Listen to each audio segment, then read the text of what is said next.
American Express, the most prestigious of all the credit cards. Visa, MasterCard, everybody has those, but only a select few have American Express. Here, I'll prove it. In 2019, there were over 3.3 billion Visa cards out there, over 2 billion MasterCards, and only 114 million American Express cards. That is a big difference. There's 29 Visa cards and 17 MasterCards for every one American Express.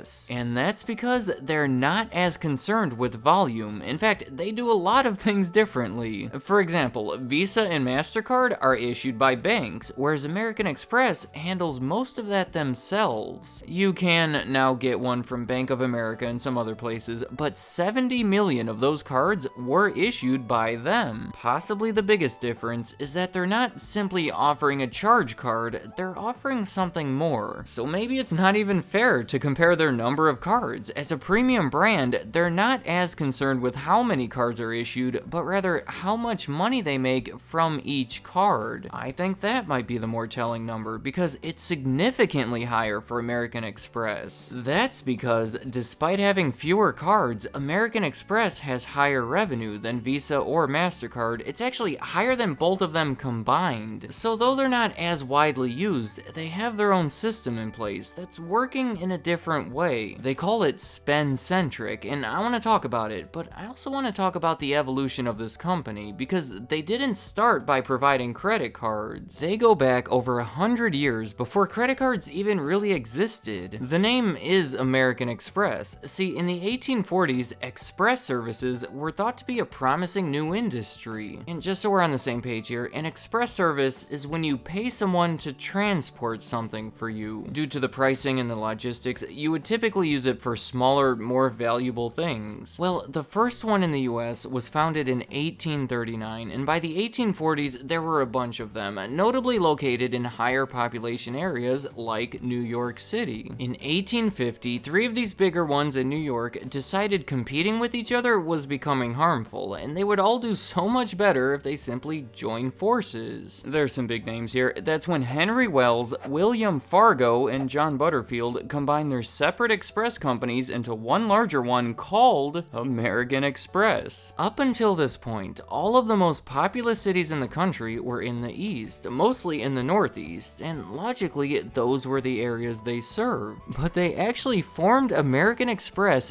during the California Gold Rush. For the first time, people were making their way out west in big numbers, and San Francisco would soon become the first big city out there. Henry Wells and William Fargo, who were actually the first president and vice president of American Express, saw some opportunity there. This was their chance to offer their services in San Francisco before anyone else, and if the city kept growing, like it did, they would likely grow with it. Now, the rest of the company wasn't crazy about the idea. They thought it was too risky and American Express would be better off focusing on the eastern cities. The board of directors basically said that you two can go and do whatever you want, but we're gonna stay right here. And that's what happened. The two of them went out to San Francisco to start a separate company, and I think we all know how that eventually turned out. I think I should make this clear. They stayed with American Express as well, simultaneously running both companies. Through the rest of the 1800s, American Express continued to grow, either merging with competitors or making deals with them as far as what territories that they would serve, making deals with the railroads and other transportation services. The Civil War was good for business because it meant everything had to be shipped everywhere. The point is, the cities were getting bigger, the population was growing, and American Express was able to set up a system that allowed them to take advantage of this rapidly growing demand. Henry Wells remained president until he retired in 1868. That's when William Fargo took over until he died in 1881. He was then replaced by his younger brother, James Fargo, which is actually the person thought to have gotten the company first involved in financial services. businesses. The year after he took over, American Express introduced their money order. It was intended to be a cheaper, safer, more accessible version of what the US Post Office had introduced almost 20 years earlier. They sold quite a bit of them, partially because there was a high immigrant population that was buying money orders to send money back to their families. Since it turned out to be so successful, they followed up on it 9 years later when they introduced their famous traveler's checks. I think the success of those played a part in them getting involved in the travel business a few years later. We can see here how they started by delivering stuff, but then slowly progressed into other somewhat related businesses. It was a good thing that they did too, because during World War I in 1918, the government took over everyone's express operations, and American Express was reduced to only banking and travel. So had they not made those moves, I'm pretty sure that that would have been the end of them. That's how they existed for the next few decades, a relatively smaller company, mostly known for their money orders and traveler's checks. But then in the 1950s, everything changed. Now, this was a time when credit cards were thought to be a promising new industry. Up until this point, there were no large-scale, widely accepted cards. In 1950, the Diners Club card practically changed the game. It was accepted by multiple entertainment providers and showed the potential for a product like this. It wasn't long before various banks across the country started introducing their own regional cards. 1958 is when American Express first entered the market with this purple travel and entertainment card. This thing got popular so quick, 500,000 people possessed it within its first 3 months. And I think we can say that this was the main reason that over the span of the 1960s, their income grew 10 times larger. And then the introduction of their famous green card and corporate cards helped propel them to that next level. American Express transformed into one of the most respected, valuable brands on the planet. They had a great slogan too, you've probably heard it. Don't leave home without it. It's nice and simple, and it practically became one of the most popular sayings of all time. American Express card, don't leave home without it. I mean,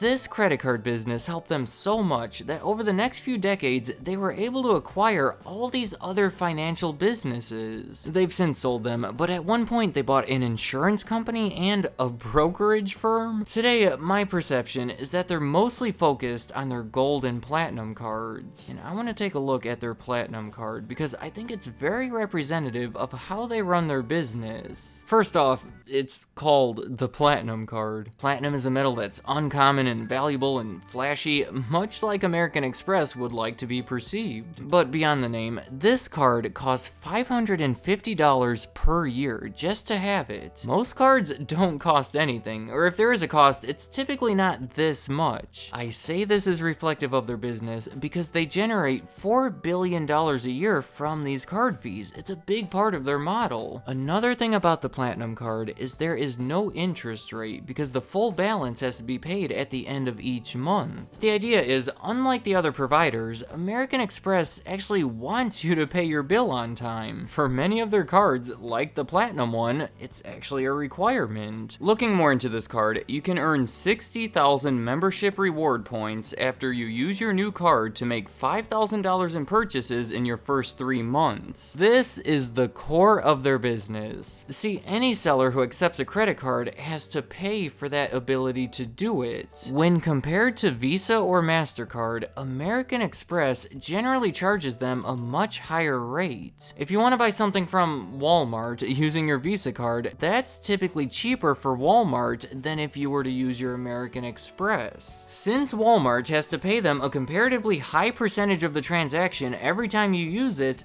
they want you to use it. The more you use your card, the more money American Express makes. So offering deals that motivate you to spend $5,000 in 3 months is reflective of their overall plan. This is where they make most of their money, by the way, and that's why it's called spend-centric. The obvious question here would be, why would these sellers even accept American Express then? Most people don't have them anyway, so why bother if it's gonna cost more? Well, that is happening sometimes. Historically, people have had difficulty finding places that'll accept it. Though today, I think it's better than it used to be. They say that in the US, they believe that it's accepted by just about as many merchants as Visa. And the reason that they're willing to accept it is sort of because of that prestige. prestige. See, the people with American Express cards tend to be comparatively wealthier. They have higher credit scores. I mean, why would you pay the $550 a year to have it if you don't plan on using it? Wealthier people tend to spend more money, so the advantage for Walmart or whoever the merchant is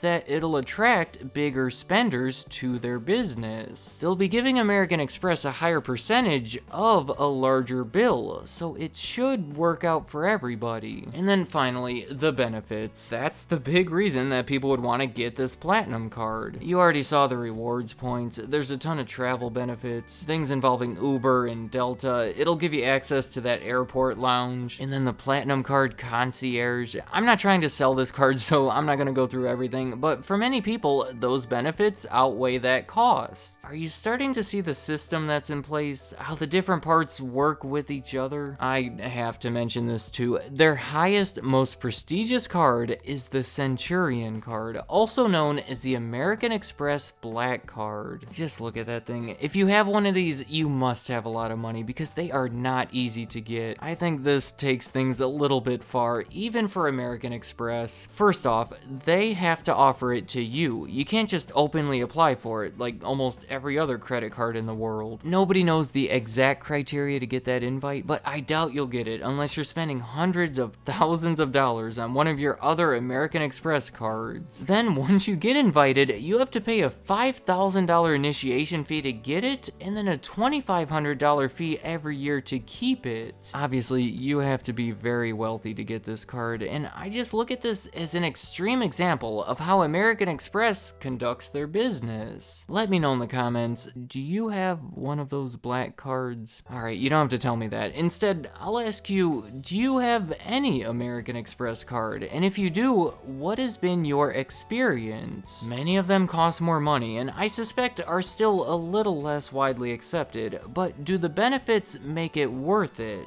Maybe it's just that prestige of pulling out the American Express card that makes it all worth it. And then on the other end, for those of you who stick with the more basic Visa or MasterCard, what do you think of American Express? Is there anything I said in this video to make you want to make that transition, or are you perfectly fine with what you have? And any other thoughts about American Express and their 170 plus year history, leave them in the comments. I'd like to hear what you have to say. Thank you for watching.